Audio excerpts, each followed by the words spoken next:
Hi everyone, thank you for having me. I'm here to talk about how remote work and digital nomadism is changing the world. So, здравствуйте. Я буду говорить русский язык, но очень плохо. Поэтому я думаю, что будет легче для всего, если я продолжаю в английском. Maybe some Russian later, if you're lucky. But yeah, my name's Asia. I'm from Hong Kong, which is actually really easy to remember if you think about it. I'm a digital nomad, and I don't know, since I've started at Toptal as a digital nomad, I think I've been to something like 23 countries this year. It's pretty cool. Before I started at Toptal, I'd lived in 8 different countries, and I realized that that was not actually very normal, and so I'm really happy that digital nomadism became a thing, and now this kind of lifestyle is becoming more mainstream. But yeah, so I'm the Europe community lead at Toptal. I'll explain what Toptal is in a minute, but basically, what does that mean? What's a Europe community lead? My job is to make the community that we have in Europe grow and achieve their professional goals, and just generally make them happy. I'm here for them. I help them out. It's a really nice job. And yeah, before that, I was working for TED Talks in New York. So I'm going to explain a little bit about Toptal. We're actually one of the sponsors, and we're an exclusive network of the top 3% of freelance engineering, designer, and finance talent. And we have this wonderful community all over the world. We have more than 100 countries, actually, and it's amazing because we're completely remote, and what that means is that there's no geographical limit on our talent. So you're working with the best and the brightest from around the world. It's really, really cool. So, some questions for you now. You've heard about me. Put your hands up if you've worked as a freelancer. Okay, nice, nice. Okay, that was most people. Well, not quite, half. Put your hands up if you've worked remotely. Okay, not that many. Okay. So hopefully you'll find this useful. I'm going to show you a remote freelancer in the wild. You have to take this picture with a grain of salt. There was actually Wi-Fi up there, so she could have been working, but usually when you work, you're somewhere a little bit more stable. But anyway, take a look. What do we see? We see a computer. Very important for remote work. You have to have your tools. Good views. This is something I care a lot about. Because I travel so much, I go all over the world, and every day I try and take a photo of me working somewhere cool, somewhere interesting, and then I'm really obnoxious, and I put it online, and I show it off everywhere, and I'm totally proud. Just keeping it casual. So this is probably the most formal I will ever dress, and I love it. I don't know, when I was working in an office, there were so many times when I'd be a little bit uncomfortable with what I was wearing, or my shoes hurt, or I was too hot, or I was too cold, or maybe I was hungry. There were so many things, and when you're remote, you can wear what you want, you can eat when you want, and just be comfortable and focus on the work. So, she's winning.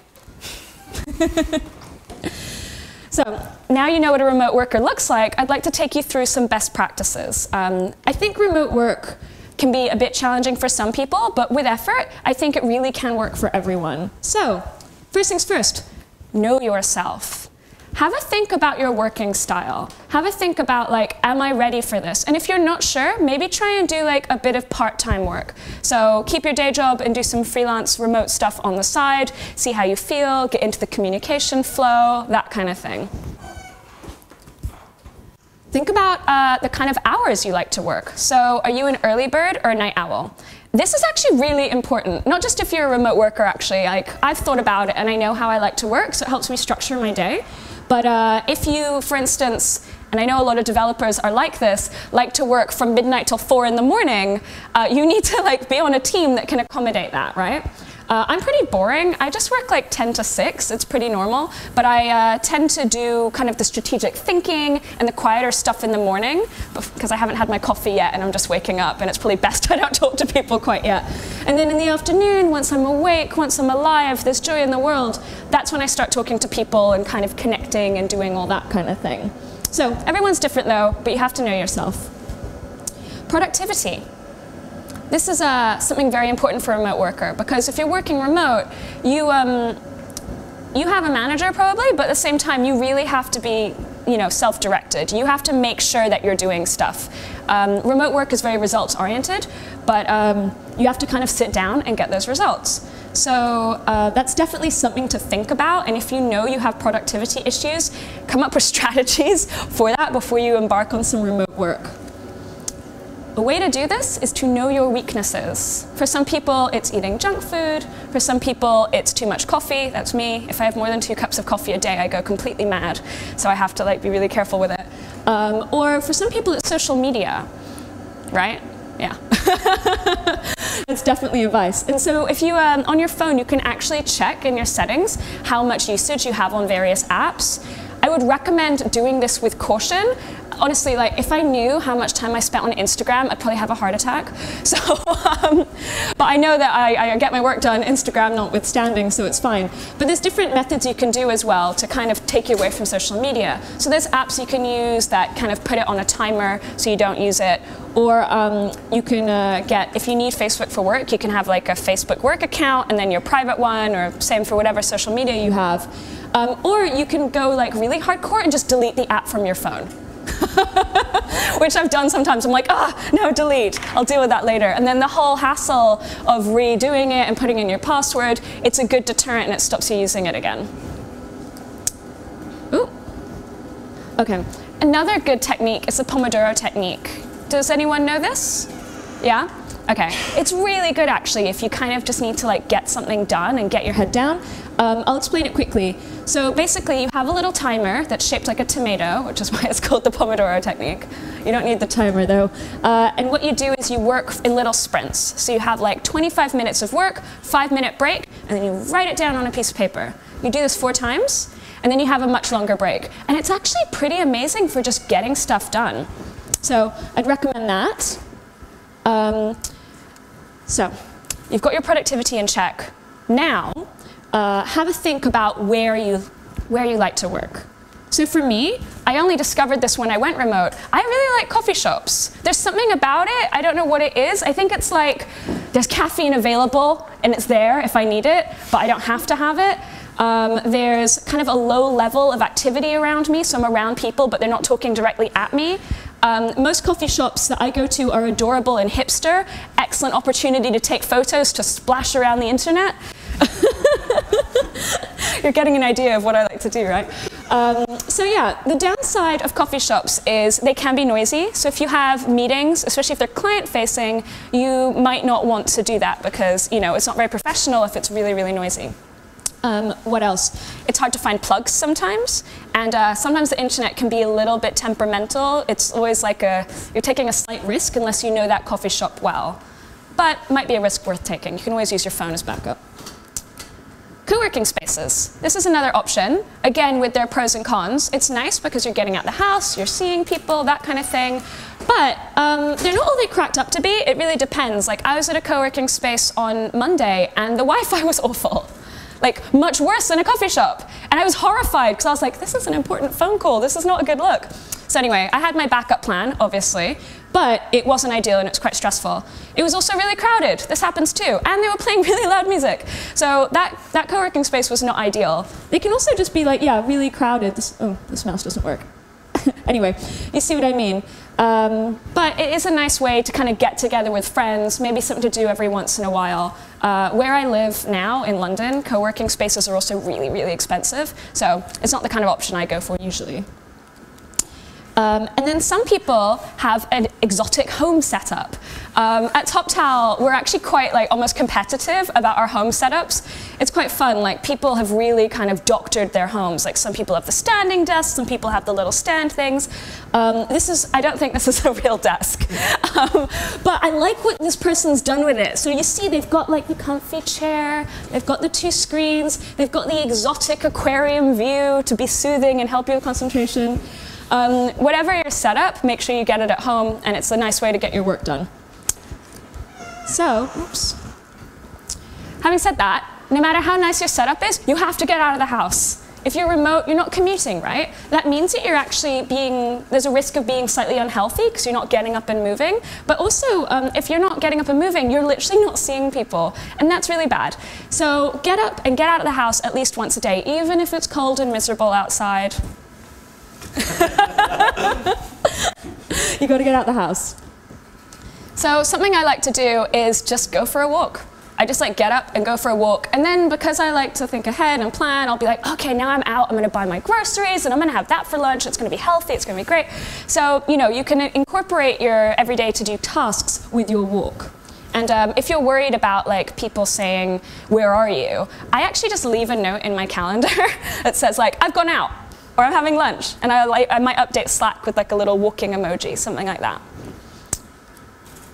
Co-working days are a nice way to get together. So this is a photo of a co-working day we had recently in Sarajevo. And it was really fun. We invited a whole bunch of Toptalers. We hired a professional photographer, which is something we do sometimes because professional headshots make your resumes sparkle.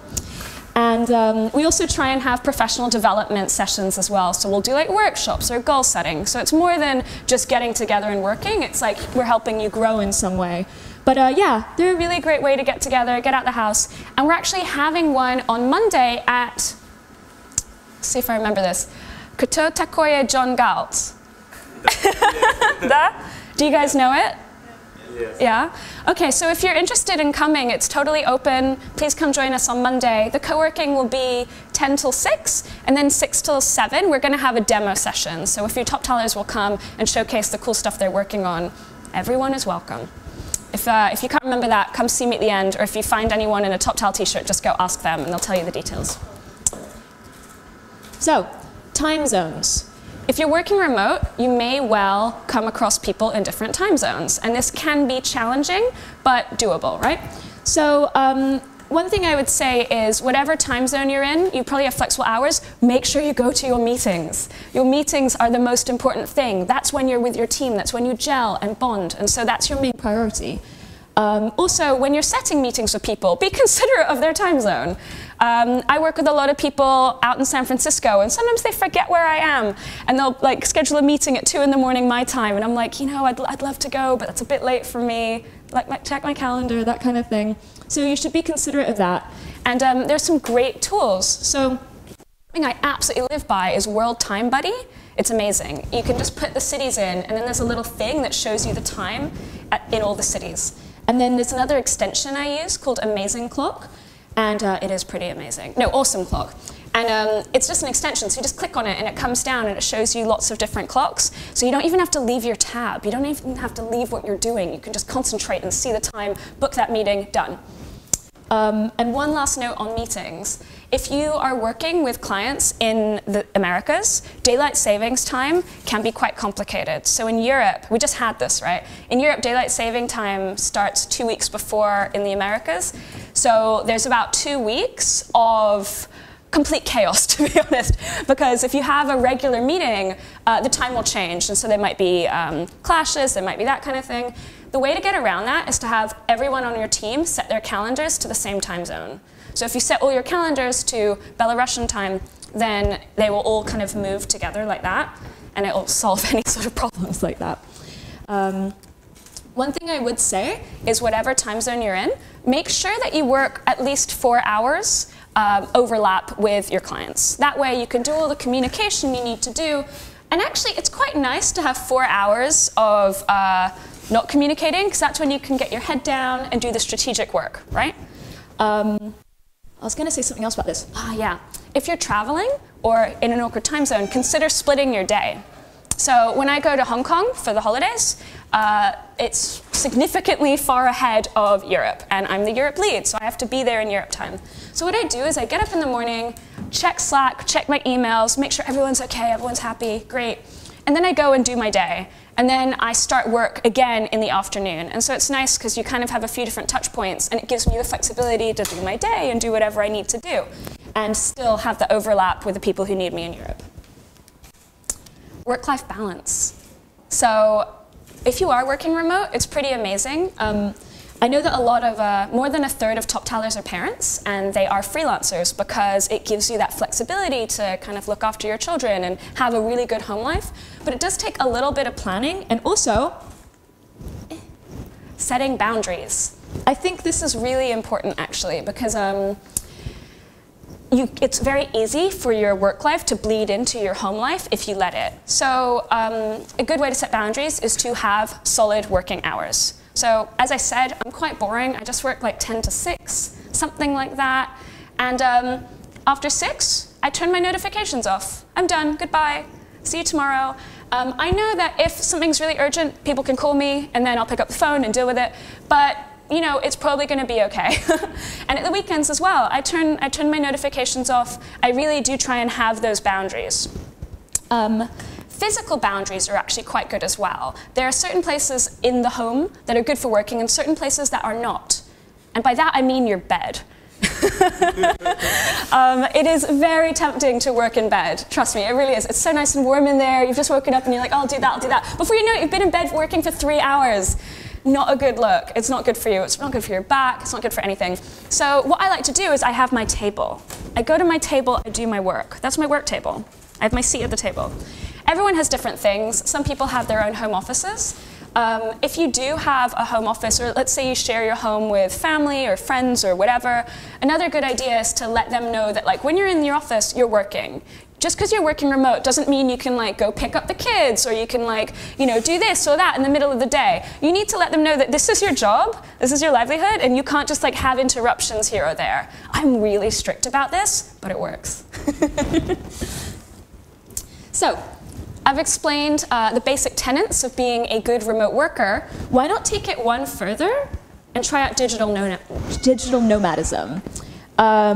So yeah, here are some photos from this year, actually, being digital nomads. We did this big trip around Bulgaria. We traveled all over the place. It was pretty great.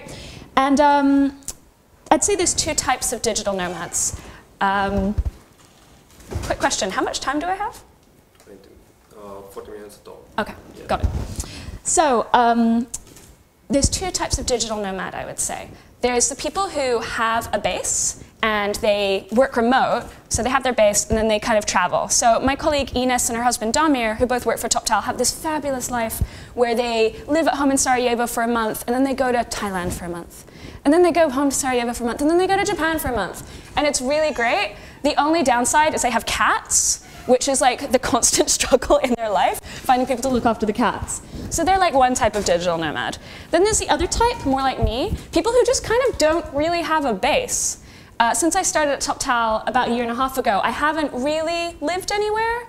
And I thought adjusting to this lifestyle from having an apartment in New York and being very settled to just being everywhere would be challenging, but it actually wasn't too bad. There's like a little bit of planning, which I will take you through, some cheeky tips and tricks. So, if you are thinking of doing it, make a plan. So figure out not just a country you'd like to go to, but a region. Because guaranteed, once you go to that country, you're going to be like, oh, but there's this and that and this and that and that and that, and I'm going to do all these things. So figure out the region you're interested in and start doing research. So I usually go on Wikitravel, and then I look up like newspaper articles on various things, and then I look at various travel blogs and communities. I'm very lucky because I have Toptal, so I'll go into the channel of the country and say like, hey, I'm interested in going to Berlin. I know there's Airbnb, but do you have like your own like long-term accommodation service? Because like, every country has its own nuances. I might ask on Facebook, hey, I'm going to Helsinki soon, who's around? And usually people are like, oh yeah, I'm here, I'm here, I'm here. So make that plan. And then once you've made the plan, start to save up. It's good to have savings. Savings of money and also savings of work. I think it's a good idea to have 2 months of work in advance ready. And if you're traveling with a family, 4 to 6 months of work. You can never, I mean, it depends case by case, but like you can never be too careful, right? And so like when you're out, you know, traveling, you're going to be encountering all sorts of different things. The last thing you want to do is be worrying about money or like finding new work while you're dealing with adjusting to a new culture and a new way of life, all that kind of thing. And also, you should definitely look at the budgets. So the Big Mac Index is quite a good way of seeing how expensive a country is. And you can also just go on Airbnb or Booking.com and click around and just see the costs for accommodation, figure out how long you can stay there, that kind of thing. Get your documents in order. This is very important. Each country is different. I don't know what it will be for Belarus. I'm assuming most of you are from Belarus, right? Hands up if you're from Belarus. Okay. So yeah, I can't speak to what the details are, but your government website, I'm sure, will have details of every single country. Some tips, though, I would say are make sure your passport has at least 6 months in advance, because they might not let you into the country otherwise. Make sure you have free pages in your passport. If you've got even one stamp on your passport, they won't put a visa in it. I have learnt that the hard way. I nearly got kicked out of Armenia because I got there and I didn't have any pages in my passport, so they just like stuck it on kind of an official page that you're not meant to have things on, but they let me in, it's fine. Still, not ideal, don't do that. What else? Something else I like to do is just carry passport photos of me. I usually have like 2 with me at any time, and this is really helpful in case I need them at the border or whatever. Get savvy. So it's very, very easy to waste a lot of money on transaction fees, especially if you're traveling internationally, and you just don't need to do that. So again, I can't really speak to Belarus, but research credit cards or bank services that allow you to move your money easily and cheaply. It'll definitely work out in the long run. Read reviews. Another thing I've learned the hard way. Any sort of thing you're doing, I would recommend reading the reviews, but I'm thinking here, especially for accommodation. So Airbnb, Booking.com, whatever it is, read the reviews. Something I like to do is I will search in the reviews for Wi-Fi strength and if they have any bugs. Because you definitely want to avoid that, and you want to make sure the Wi-Fi is good. And something I do as well is when I'm talking with the Airbnb host, for instance, I'll say, how's the Wi-Fi? And they might, if they say it's great, I'm like, okay, cool. If they're kind of like, meh, I'm like, okay, go to speedtest.net, and now I want you to take a screenshot of the speed test and send it to me, and then we'll talk. Usually they're quite accommodating, but this is your livelihood. You have to make sure you've got good internet. Always make sure you have a plan B. So this can be for a variety of things. So let's say your laptop gets stolen or broken, God forbid, but let's say it happens. What are you going to do? Do you have enough facilities on your phone to get work done? Do you know if there's like, I don't know, let's say you're using Apple products, an Apple store in the city where you can buy a new laptop? Do you have a plan? Same for internet. Always get a mobile SIM card. And so if the internet doesn't work where you are, you can at least keep it going on your phone. You can get portable internet, which is something I'm just discovering, but I think it sounds good. And my colleague Dima actually, where is Dima? Ah, there he is. He had a good tip yesterday. He told me to bring Ethernet cables. Yeah, but that works sometimes. Yeah. Wi-Fi is not good with the walls. Yeah, so you can never be too careful about that. In terms of kind of your own safety, I also, in case like something does get stolen, I've never had anything stolen, by the way, but maybe I'm a bit paranoid. I keep like some dollars. US dollars are useful because in every country they're useful, in some weird place in my suitcase or like in a sock. So I just keep that safe and somewhere where someone probably won't steal it. So if anything bad does happen, I've got like a little bit of something to keep me going, but that's just worst case scenario. You'll probably be fine. But yeah, be safe. So before you go somewhere new, read up on local laws. Wikitravel is actually really good for this. They generally will have a thing about customs and like what people are like, what is legal, what's not legal. But yeah, just make sure you're not doing anything illegal. You probably won't be, but it's always good to check. And also make sure you have travel and health insurance. It's kind of interesting. I always get travel insurance, but then we were talking on Slack recently about it, and it turns out so many people don't. Do you guys get health insurance or travel insurance when you travel? Yeah. Yeah, Francis was like, meh, maybe. You're one of those people. Yeah. Well, I always do it. It's always helpful. And another good thing is to try and like make sure you have a contact everywhere you go. Not too difficult, but you know, just in case anything does go wrong. But you probably will be fine. Pack light. This is something I feel extremely strongly about and can talk about at length. I'm really Spartan. I just have like a little hand carry wheelie bag. It's got the 4 wheels, so I can just sort of really, really easy speed around. And I love this. Even if it's like a 6-month trip, I have this one bag. And it's great because you can be really fast and efficient. You can do online check-in, then you just breeze through immigration, breeze through security, and then you're on the airplane and you have your bag really near you. Then as soon as you're done, you can just go off that airplane and get on with your life. If you check in your bag, there's a risk it might get lost. This has happened to me numerous times. Basically, as long as the bag is in your sight, it's going to be fine. So I always try and have it in my sight. It also slows you down, so that kind of thing I think is really good for speed. Packing light, I tend to actually only fill my suitcase halfway for a number of reasons. One, often I'm carrying Toptal swag everywhere. But two, it means that you can buy cool stuff. If you're going somewhere really interesting, guaranteed you're going to see some cool things you want to get. Even if it's for you, whatever. But I also buy my Christmas presents. I start buying them in March. Because if I'm somewhere interesting, I was in Bulgaria recently, in Romania, I saw all this amazing stuff. My family live in Hong Kong. This is very exotic to them. So I bought all these things, and I've been buying stuff here. It's exciting. So that's another reason to pack light. As I said, I have a lot of opinions on this. So if anyone is curious, feel free to reach out to me, and I can give you lots of tips on how to kind of be very effective with what you're packing. Be kind to yourself. So if you're traveling for a long time, you might not realize, but you're probably going to get really tired. And be nice to yourself. Maybe once in a while, check into a really nice hotel. Or if you don't feel like doing that, just have a really nice coffee. Another thing is be kind to yourself with your travel. Let's say there's 2 flights, and one is 50 euros cheaper, but has some nasty connection at 2 in the morning. Don't take that flight. It's not worth it. Pay a bit more, be comfortable. Ooh. So use your networks. I know I've said this a few times, but they are really valuable. So at Toptal, I'm always kind of connecting people when I hear they're going abroad, that kind of thing. And it's funny, Toptal, it's great. We have Slack, and it's kind of like a professional development thing. I've heard people call it their own personal Stack Overflow, because if you ask a question at, 4 in the morning Belarus time, someone's going to be awake in Australia or San Francisco, and they're top 3%, and they're going to help you solve that problem. But it's also very good for travel. I heard this story last week. It's amazing. There was a guy traveling in Peru, and I'm not entirely sure what happened, but basically his laptop went missing.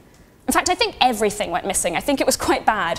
And he was obviously really upset and really panicked. He didn't know what to do. He messaged someone at Toptal, and they were like, okay, yeah, we've got someone in Lima who can help you. Within 10 minutes, this person from Lima had contacted him and was like, hey, I heard you're in trouble. You're a Toptaler. What do you need? What can I do? And he told him what he needed. He helped him get it. And I think it really, really helped the situation and made this guy feel a lot more safe and secure and like he knew an insider. So it's pretty helpful like that. I wanted to include this because, oh, you can't see, I think that is the laptop that got stolen. So yeah, he was hiking Machu Picchu. Maybe it just fell off, who knows? But anyway, these are some photos from one of our Slack channels, Working Like a Boss. I love it. Basically, people just showcase where they're working that day. And one of my favorite things to do is just say, right, where is everyone today? And then people send in these beautiful photos. So that was in New York, that was in Vietnam, that's Peru. This is our head of operations playing polo in Florida, because why not? It's really nice. So my final thought is just go for it. If you're actually thinking about it, if it's something you've been considering, there really is no time like the present, just do it. Because if you wait, and if you dither, and if you kind of think about it that little bit too much, the opportunity will pass you and you won't be able to do it. Remember, I keep saying use your networks, and now your network is one person bigger. Please feel free to reach out to me. I'm really friendly, and I'm more than happy to help people take control of their lives and live the best lives they can by being remote or digital nomads. So with that, Jakwe.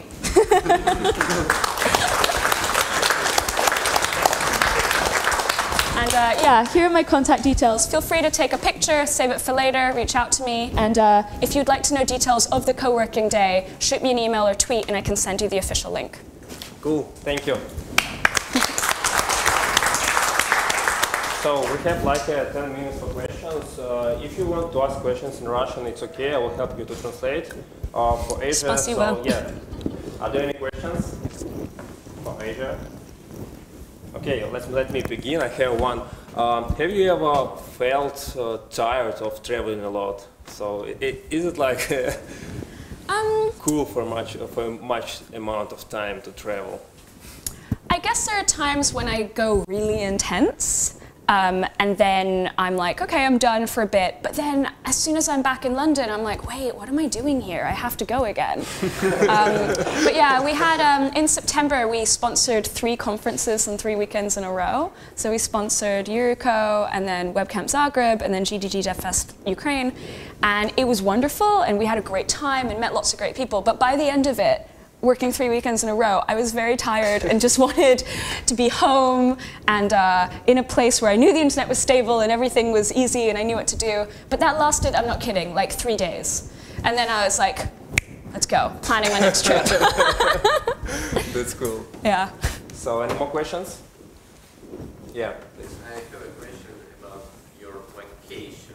Do you have any vacation at all? Vacation? Just guessing. So I guess I'm growing up and I have a tiny bit of a location now. I have a place in London, but I'm there very, very infrequently. I was there, the longest I've spent there this year was 3 weeks. And that was just now. I spent 3 weeks in London. It was crazy. And then I'm back for a week after this trip, and then I'm going to Asia and the Middle East for a month and a half. And then, who knows? Who knows? Yeah. Any more? Once again, you can ask in Russian. Вы можете спрашивать на русском. Я переведу.